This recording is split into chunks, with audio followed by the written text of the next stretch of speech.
Hello everyone, my name is Oskar Lagerosen and I'm the founder of The Total Living. Now I would like to read out loud the 12th blog post of the One Glance article series, covering more in detail on what projects mean.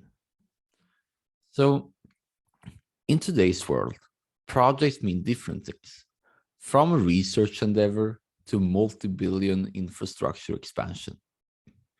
Thus, the definition remains vague despite advancements in project management. And even David Allen, the founder of Getting Things Done methodology, notes that, quote, "One of the most bizarre phenomena I have encountered in 30 years of working closely with some of the brightest and busiest people in the world is how difficult it is for most to grasp the idea of what a project is and to consistently manage their total inventory of same." Unquote. So let's go back to our definition of projects.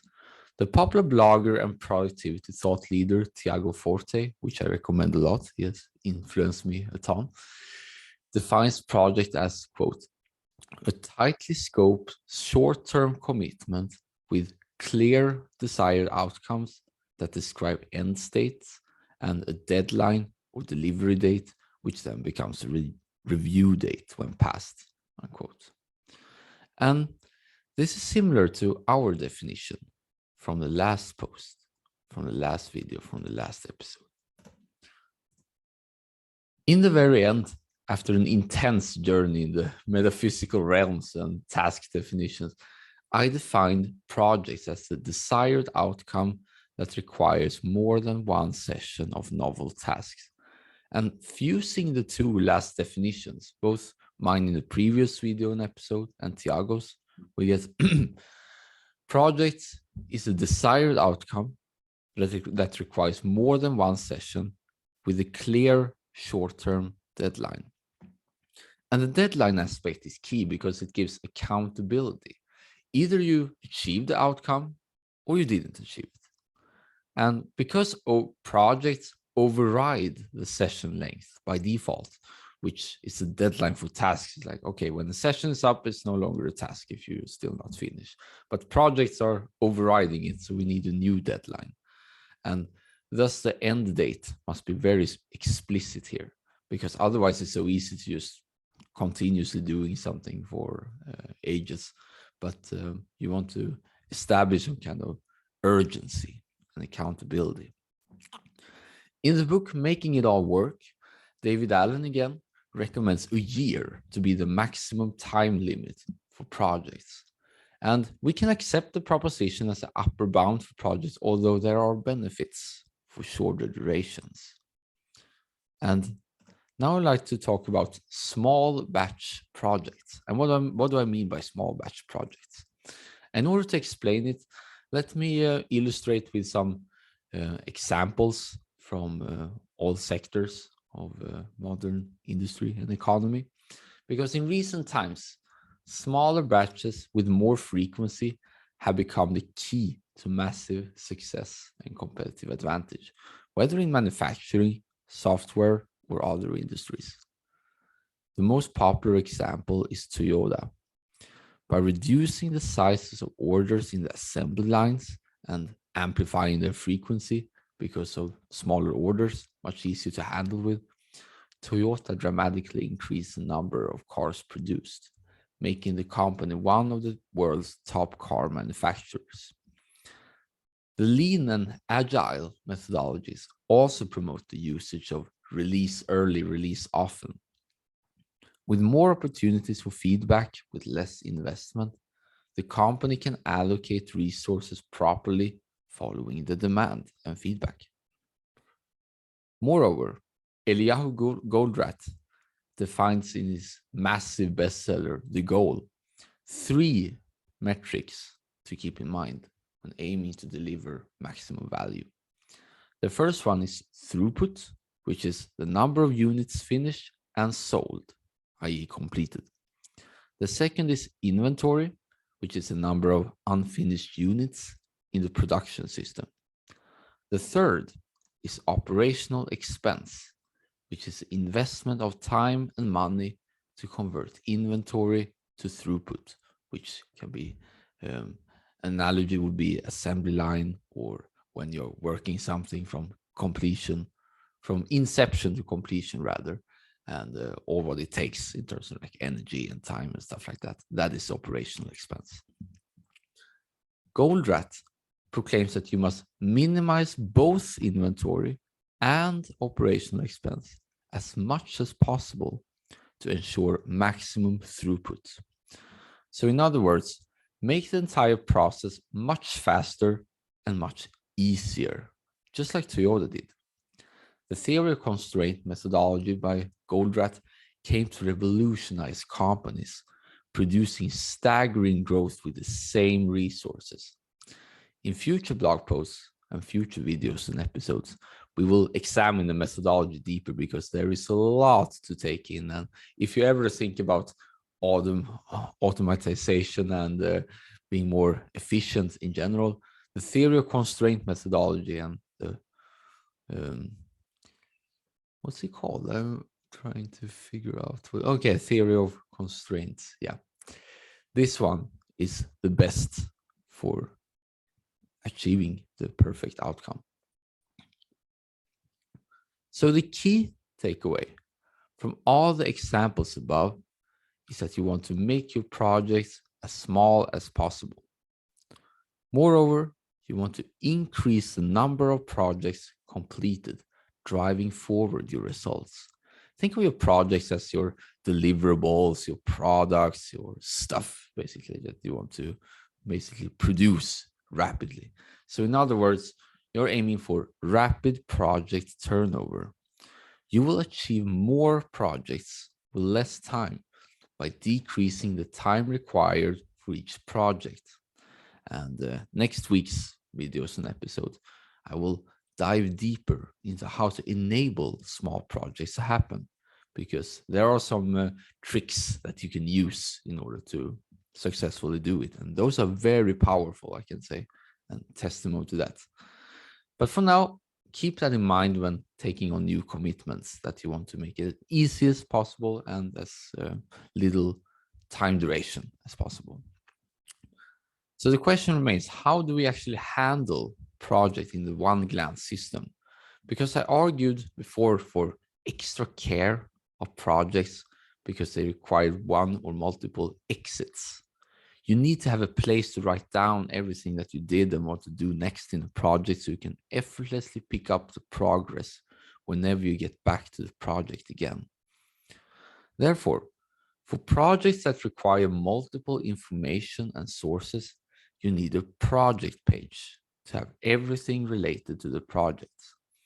If the projects are much simpler, i.e. it only requires outcome and action, you do not need to write the project page. And in general, you want to make it as simple as possible.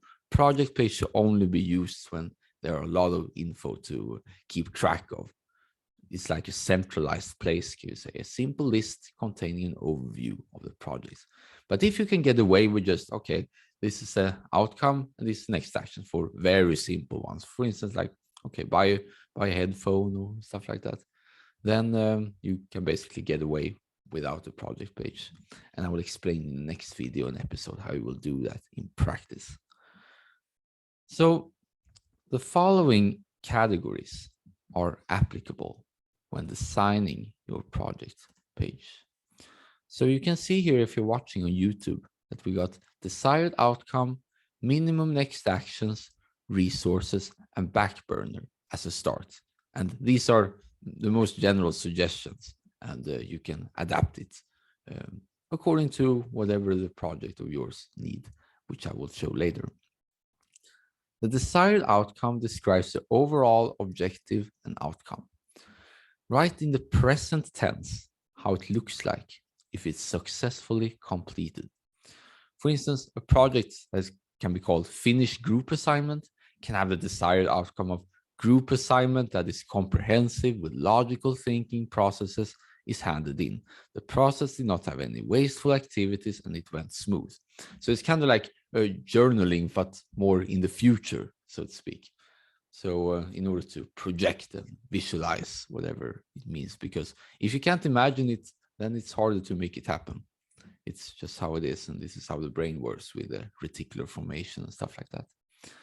So the clearer and more vivid the desired outcome is, the easier it will be to focus and develop the next actions to move it forward.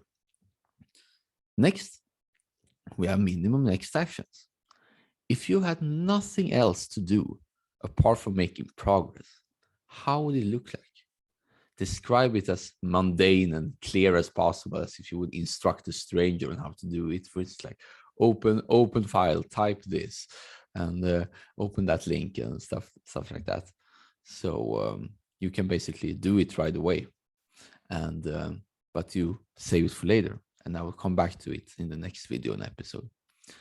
Then we have the resources, and it is a section where your links and documents belong to, and it's highly beneficial to have one centralized place for everything you need, just as you would not run around the entire house to find all tools for the kitchen. And if you're using multiple different programs, you can just link them in one place of your choice, in terms of whether you choose the note-taking app or reminder, stuff like that. At last, we have the back burner, which contains everything you are finished with. It can be obsolete sources, future actions, something that you might want to do there. You can basically treat it like an archive, something to dump when in doubt.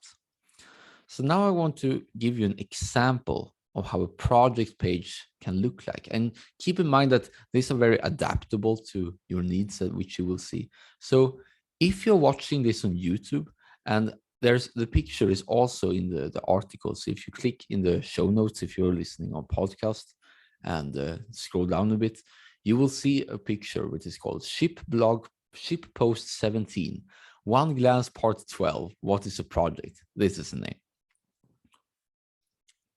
So notice in the desired outcome that I use the present tense and the details of the minimum next actions. Like, okay, open up post, starting a new one, free flow time. Then it based, okay, I can just type whatever based on the outline.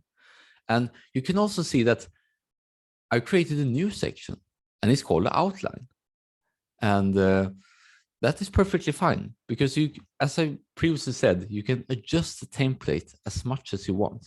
Design the project to what makes the most sense for you.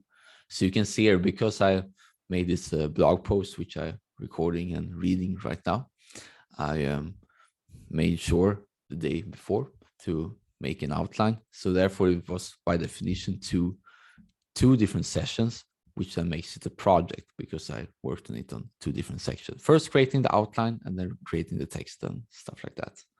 And you can also see on the resources that my most trusted ones, the PowerPoint and the blog post page, are there in case I need them.